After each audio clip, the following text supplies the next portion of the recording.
रयत शिक्षण संस्थेचे SN. Joshi college Hadapsar राज्यशास्त्र विभाग माहिती संकलन व सादरीकरण डॉक्टर सरोज पांढरवळे.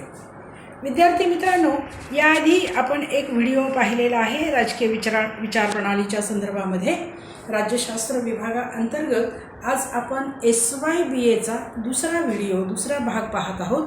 पेपरचं नाव आहे आपल्या जनरल 2 राजकीय विचारप्रणालीची ओळख, सत्र 3 आणि प्रकरण 1 विचारप्रणाली. आज आपण विचारप्रणालीचे स्वरूप आणि व्याप्ती पाहणार आहोत.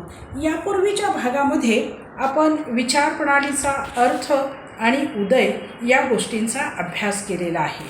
आता विचारप्रणालीचं आजच्या काळातलं स्वरूप काय आहे हे जर आपण विचार केला तर लक्षात येईल की प्रबळ वर्गाचे हितसंबंध विचारप्रणालीनं जोपासलेले आहेत. समाजामध्ये जेव्हा आंतरविरोध तयार होतो तेव्हा विचारप्रणालीच्या स्वरूपामध्ये काही गोष्टी ह्या लपवल्या जात असतात.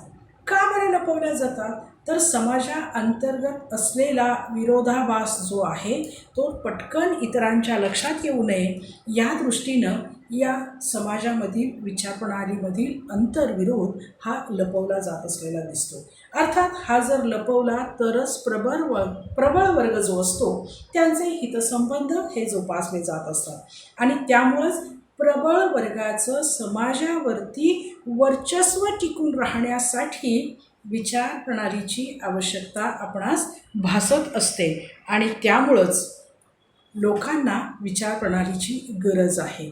प्रत्येक समाजामध्ये वर्गीय स्वरूपाची विभागणी झालेली आपल्याला दिसते आणि या वर्गीय विभागणी झालेल्या समाजामध्ये लोकांच्याकडून या विचारप्रणालीला मान्यता किंवा अधिमान्यता मिळवावी लागते. मग या अधिमान्यतेमध्ये लोकांचा दृष्टिकोन, लोकांची सामाजिक मूल्ये या सर्वांची सहमती मिळवावी लागते आणि याच्या माध्यमातूनच समाजामध्ये ऐक्य निर्माण करावं लागतं.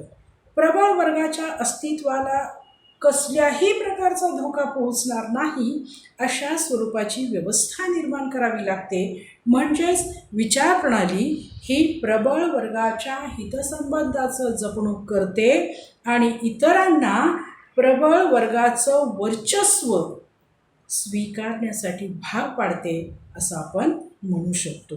म्हणजेच स्वरूपामध्ये विद्यार्थी मित्रांनो तुमच्या लक्षात आलं असेल की प्रबळ वर्गाचं हितसंबंध जपण्यासाठी विचारप्रणालीचा किंवा विचारप्रणालीची किती मोठी भूमिका आहे हे तुमच्या लक्षात येईल. आता या विचारप्रणालीच्या स्वरूपाअंतर्गत दुसरा एक भाग आपल्या लक्षात येतो तो म्हणजे हा जो सामाजिक आंतरविरोध मी आत्ता तुम्हाला सांगितला तो विचारप्रणाली ही लपवून ठेवण्याचा प्रयत्न करते. कशा पद्धतीनं लपवून ठेवते? तर यासाठी वेगवेगळ्या मार्गांचा वापर करते. सर्वांना आपले हितसंबंध हे एकसारखे आहेत असं वाटायला भाग पाडते किंवा प्रस्थापित समाजरचना हीच आपलं हित साधू शकते असं विचारप्रणाली समाजामध्ये मत पसरवत असते किंवा भासवत असते.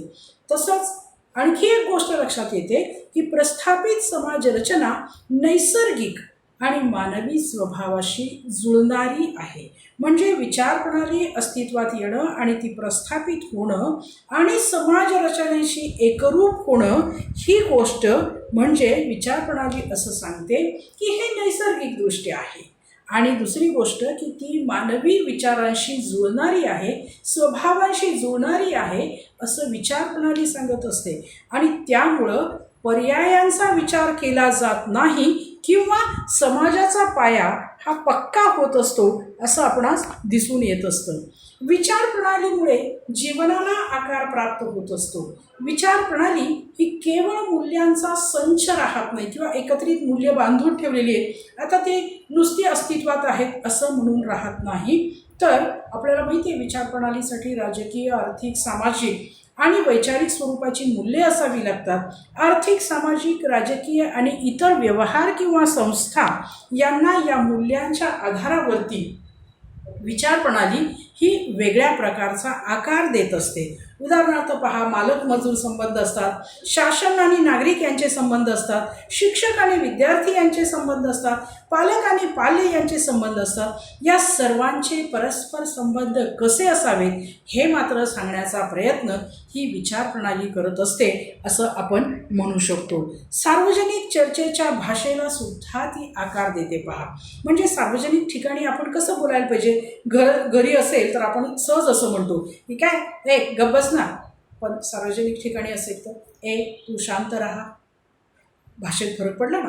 म्हणजे सार्वजनिक स्वरूपाची भाषा ही वेगळ्या पद्धतीची असलेली दिसून येते. संसदीय उदाहरण देताना मी तुम्हाला नक्की सांगेल पहा की संसदीय कामकाजाच्या वेळेला जर समजा एखादं कामकाज चालू आहे आणि संसदेचे सभासद जर वेगवेगळ्या पद्धतीनं प्रश्न विचारत असतील, उत्तरं देत असतील आणि तिथे जर गदारोळ झाला तर असं म्हटलं जातं पहा, संसदेच्या या सभागृहाचा, पवित्र सभागृहाचा सन्मान राखावा. सन्मान राखावा म्हणजे काय. आपण तर सगळे सन्मानच ठेवत असतो, पण तरीसुद्धा सन्मान राखावा याचाच अर्थ आपण असा सांगू शकतो की तिथे त्या सभागृहाला साजेशीच भाषा वापरण्यात यावी. अन्यथा भाषेचा स्तर, भाषेची लेवल खालच्या पातळीवर जाऊन वापरली जाऊ नये किंवा वापर केला जाऊ नये याची आपण सर्वांनी काळजी घ्यावी असं तिथे सुचवायचं असलेलं दिसून येतं.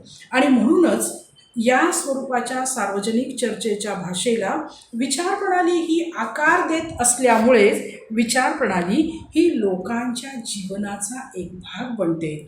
आणि नुसता जीवनाचा भाग बनत नाही तर जीवनाचा मार्गसुद्धा दाखवते. कारण वैचारिकतेशिवाय आपण जीवनाचा मार्ग हा ठरवू शकत नाही. आणि जीवन वृत्ती बनते किंवा जीवनाची दिशासुद्धा दाखवते असं आपण म्हणू शकतो. याचबरोबर आपल्याला स्वरूपाअंतर्गत एक चौथा मुद्दा लक्षात येतो, तो म्हणजे विचारप्रणालीचा गाभा काय असतो आणि बाह्यरूप काय असतं पहा. विचारप्रणालीचं बाह्यरूप जे असतं ना ते विचारप्रणालीचं महत्त्व वाढवून देतं. म्हणजे काय, ही विचारप्रणाली किती चांगली आहे हे सांगण्याचा प्रयत्न करते. विचारप्रणालीचं बाह्यरूप जे असतं ना ते नेहमी फसवं असतं किंवा स्वतंत्र असतं. स्वायत्त स्वरूपाचं ते स्वतःचं अस्तित्व दाखवून देत असतं. म्हणजेच कसं असतं पहा, एखादी विचारप्रणाली आपण असं म्हणू शकतो का की फसवं रूप आहे तिचं बाह्यरूप. म्हणजे जाहीरनामा वेगळा असतो विचारप्रणालीचा किंवा राजकीय पक्षांचा किंवा राजकीय संघटनांचा, संस्थांचा. जाहीरनाम्यामधली नियमावली जी आपण पाहतो ती वेगळी असते आणि प्रत्यक्षात कृती होत असतानाची जी नियमावली असते ती मात्र आपल्याला वेगळी जाणवते. याचाच अर्थ असा आहे पहा की बऱ्याचदा बाह्य स्वरूप हे फसवं असतं. अर्थात ते स्वतंत्र असतातच पण स्वायत्त आहोत असं देखील ते जाणवून देत असतात. किंवा या सगळ्या गोष्टींच्या आधारावरती म्हणजेच तिच्या बाह्य स्वरूपाच्या या फसव्या स्वतंत्र आणि स्वायत्त अस्तित्वाच्या गोष्टींच्या वरती आपल्यासमोर म्हणजे समाजासमोर एक खोटं किंवा भ्रामक स्वरूपाचं जग निर्माण करण्याचा प्रयत्न ही विचारप्रणाली करत असताना आपणास दिसते. विचारप्रणाली ही अंतर्गत स्वरूपामध्ये किंवा गाभ्यामध्ये तिचं काय असतं तर विचारप्रणाली ही सगळ्यात महत्त्वाची गोष्ट म्हणजे लोकांना कृती करण्यास भाग पाडते किंवा कृती प्रवण बनवते. दुसरी गोष्ट मी तुम्हाला यापूर्वीसुद्धा सांगितलेलं आहे की विचार प्रणाली म्हटलं की ती राजकीय स्वरूपाची असते. विचार प्रणालीमुळे अनेक स्वरूपाचे बदल घडून येत असतात आणि विचार प्रणालीच्या अंतर्गत स्वरूपामध्ये तिच्या आकर्षक घोषणा असतात, प्रतीकं असतात, मिथकं असतात. अशा स्वरूपाची ही विचार प्रणाली असते. म्हणजे आता पुन्हा एकदा पहा की आकर्षक घोषणा असतात. पहा, एखादी गोष्ट घोषणा स्वरूपात आपण जर पाहिली तर आपण असं म्हणू शकतो की हे करण्यासाठी हे करायलाच हवं. उदाहरणार्थ पहा, एखाद्या सरकारचं घोषवाक्य असतं त्याला आपण घोषणा म्हणू शकतो. काय घोषणा किंवा काय घोषवाक्य असू शकतं की जसं की शिक्षण आपल्या दारोदारी किंवा राईट टू एज्युकेशन कोणाकोणाला दिला किंवा आता जसं आपल्याकडे सध्याच्या राजकीय व्यवस्थेमध्ये आत्मनिर्भर भारत. कशी आकर्षक घोषणा आहे की आपल्याला सगळ्यांना वाटतं की आपण आत्मनिर्भर झालो. किंवा त्याच्यासाठी वेगवेगळ्या प्रतीकांचा वापर केला जातो. काही वेळेला ही प्रतीकं चित्र स्वरूपात असतात, काही वेळेला ही प्रतीकं मॉडेल स्वरूपात असतात, काही वेळेला हीच प्रतीकं निसर्ग स्वरूपात असतात. तर वेगवेगळ्या प्रतीकांचा वापर केला जातो, वेगवेगळ्या मिथकांचा वापर केला जातो. जसं की आपल्याला आता रामराज्य आणायचे, रामायणातलं रामराज्य आपण पाहिलेलं असतं आणि आपल्याला वाटतं की वा वा छान, आता आपण ऐकलेल्या गोष्टीप्रमाणे आपला राज्यकारभार होणार आहे, रामराज्य प्रस्थापित होणार आहे. तर अशा पद्धतीचे विचार हे विचार प्रणालीमध्ये अंतर्गत स्वरूपामध्ये असलेले दिसून येतात किंवा लोकांना ते त्या पद्धतीनं ॲक्सेप्टन्स द्यायला भाग पाडतात, स्वीकारायला भाग पाडतात. आणि विचार प्रणाली सगळ्यात महत्त्वाची गोष्ट ती म्हणजे की ज्या पण सामाजिक स्वरूपाच्या चळवळी असतात, या चळवळींना मार्गदर्शन करण्याचं काम करते असं आपण म्हणू शकतो. हा स्वरूपाचा धारातीचा चौथा मुद्दा. आणि याच्यानंतर आपण पाहतो ते म्हणजे विचार प्रणालीची व्याप्ती. तर विचार प्रणालीची व्याप्ती म्हणजे नेमकं काय? तर ही विचार प्रणाली कोणकोणत्या भागांमध्ये व्यापून राहिलेली आहे. विचार प्रणालीची व्याप्ती आपण 3 भागांमध्ये पाहू शकतो किंवा व्याप्तीचे आपण 3 भाग करू शकतो. या 3 भागांच्या मध्ये पहिला जो विचार प्रणालीचा भाग आहे व्याप्तीचा, तो म्हणजे विचार प्रणालीच्या साधनांच्या संदर्भात केलेली व्याप्ती, विचार प्रणालीचा अंत कशा पद्धतीनं होतो आणि विचार प्रणालीचं योगदान कोणत्या पद्धतीचं असू शकतं किंवा विचार प्रणाली हे योगदान कोणत्या पद्धतीनं देत असते. पहिला जो भाग आहे तो म्हणजे विचार प्रणालीच्या साधनांच्या संदर्भामध्ये केलेली व्याप्ती. तर हे साधनं म्हणजे विचार प्रणाली वाढवण्यासाठी कोणत्या साधनांचा वापर केला जातो. बघा, आकर्षक शब्द योजना वापरली जाते.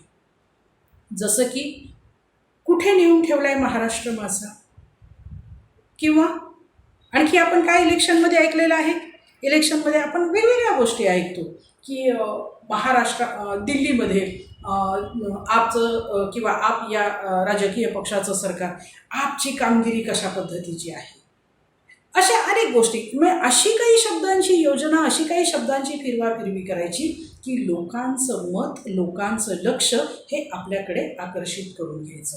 वेगवेगळ्या मिथकांचा वापर होतोच, पण बऱ्याच वेळेला वैज्ञानिक मांडणीचा सुद्धा वापर होतो. पहा, सर्व प्रश्नांची उत्तरं कशी सोपी अशा स्वरूपामध्ये दिली जातात विचार प्रणालींच्या माध्यमातून. आणि जेव्हा सर्व प्रश्नांची सोपी उत्तरं विचार प्रणालीच्या माध्यमातून दिली जातात तेव्हा ती विचार प्रणालीची साधने बनतात. तर वैज्ञानिक मांडणी म्हणजे कशा पद्धतीची केली जाते?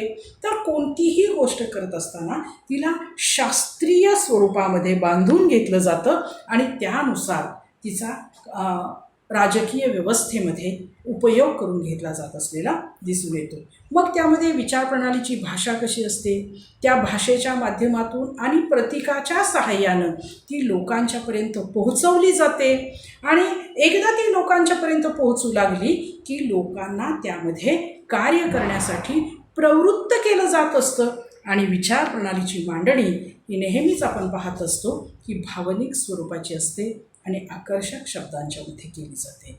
तर भावनिक आणि आकर्षक, उदाहरणार्थ एखादं इलेक्शनचं वाक्य मी तुम्हाला सांगेन. पहा, स्लोगन असतं, ताई माई अक्का विचार करा पक्का आणि अमुक या गोष्टीवर मारा शिक्का. म्हणजेच काय?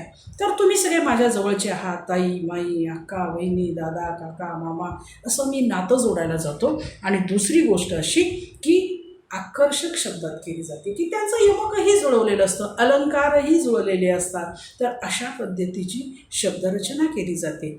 मिथकं किंवा आख्यायिका ह्या मानवाला काय करावं किंवा काय करू नये हे जसं शिकवत असतात तसंच जीवनविषयक संबंधाचा एक दृष्टिकोन देत असतात. पहा, आणि त्यामुळं विचार प्रणाली अस्तित्वात असलेली मिथकं वापरून काय करते तर नवीन समस्या निर्माण करते. तसेच मिथकं अतिचिकित्सक मूल्यांचा स्वीकार करायला भाग पडतात. मग हे असंच का, तसं का झालं नाही, आणि मग असं रावणानं का मारलं, किंवा आणखी भगवद्गीतेमध्ये श्रीकृष्णाचं अर्जुनाचं आपल्याला उदाहरण पाहायला मिळतं. मग हे असं व्हायलाच नाही पाहिजे होतं, पण तसं का झालं, म्हणजे हे आपल्याला विचार करायला भाग पाडतात.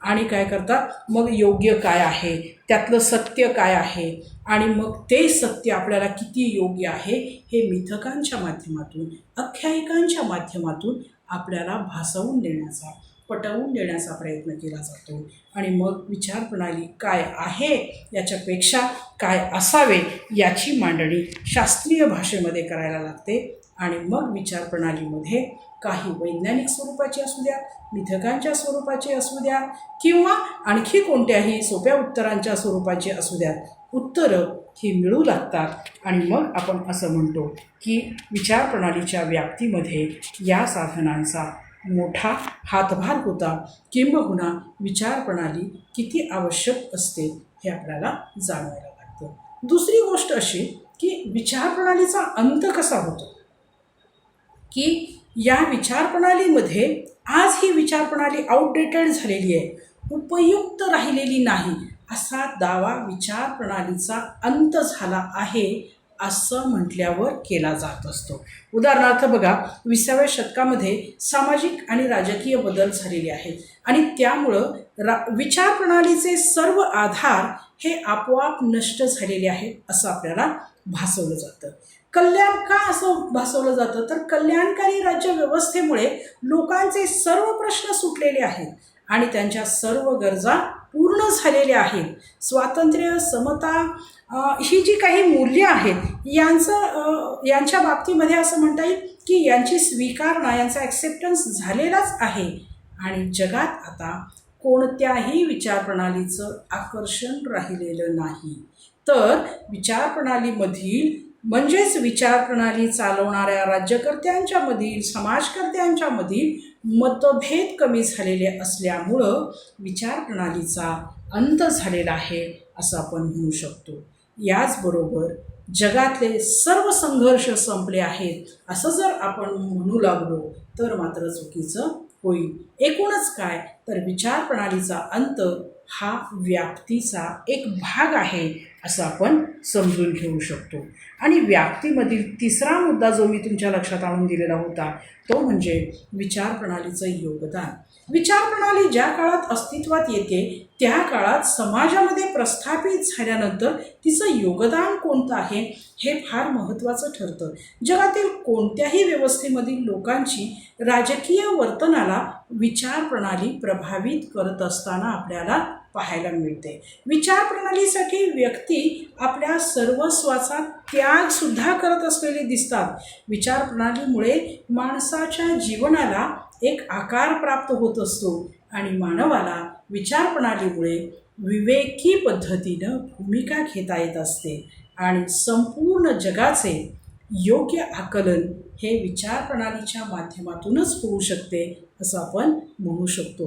विचारप्रणालीमुळे संघर्षाला एक वैचारिक अस्त्र प्राप्त होत असताना आपल्याला दिसतं. पहा, विचारप्रणालीच्यामुळे हे जे संघर्षाचं वैचारिक अस्त्र प्राप्त होतं त्यामुळं काय होतं की विचारप्रणालीमुळे लोकशाही प्रक्रियेमध्ये लोकांचा सहभाग वाढतो आणि राजकीय सामाजिकरणातून आणि प्रशिक्षण याच्यातून विचारप्रणाली ही जास्तीत जास्त लोकांच्यापर्यंत पोहोचते किंवा लोकांचा सहभाग हा वाढून येत असलेला दिसून येतो. आपली राजकीय भूमिका व्यक्ती ही राजकीय विचारप्रणालीच्या आधारेच ठरवत असते, कारण त्या राजकीय विचारप्रणालीचा त्याच्यावरती प्रभाव असतो आणि विचारप्रणालीला महत्त्वाचे व्यावहारिक संदर्भ असतात. तसेच पक्ष आणि संघटनेचे सभासदत्वसुद्धा विचारप्रणालीच्या आधारेच ठरत असते असं आपण म्हणू शकतो. आणि यातूनच विचारप्रणालीची व्याप्ती काय आहे हे आपण समजावून घेऊ शकतो. विचारप्रणालीला राजकीय सत्तेला अधिमान्यता मिळवून देता येते. ज्या विचारप्रणालीचे लोक सत्ता प्राप्त केलेले असतील किंवा सत्तेवरती आरूढ असतील, आपोआपच त्या विचारप्रणालीला अधिमान्यता मिळवून देण्याचं काम हे सत्ताधारी लोक करत असलेले दिसून येतात. लोक विचारप्रणालीच्या वरील निष्ठांच्यामुळे स्वतःहून राजकीय आज्ञांचं पालन करू लागतात आणि त्यामुळं आपोआपच त्या राजकीय आज्ञांच्या पालनातूनच म्हणजेच विचारप्रणालीमुळे राजकीय व्यवस्थेच्या पालनातूनच त्या राजकीय व्यवस्थेला स्थैर्य प्राप्त होत असताना आपल्याला दिसतं आणि त्यातूनच राजकीय संस्थांना आणि राजकीय वर्तनाला विचारप्रणालीमुळे निश्चित स्वरूपाचा आकार प्राप्त होतो. थोडक्यात आपल्यास असं म्हणता येईल की विचारप्रणाली हे विचारांचं शास्त्र आहे. विचारप्रणाली ही राजकीय स्वरूपाची असते आणि विचारप्रणालीमुळेच व्यक्ती कृती करायला तयार होतात.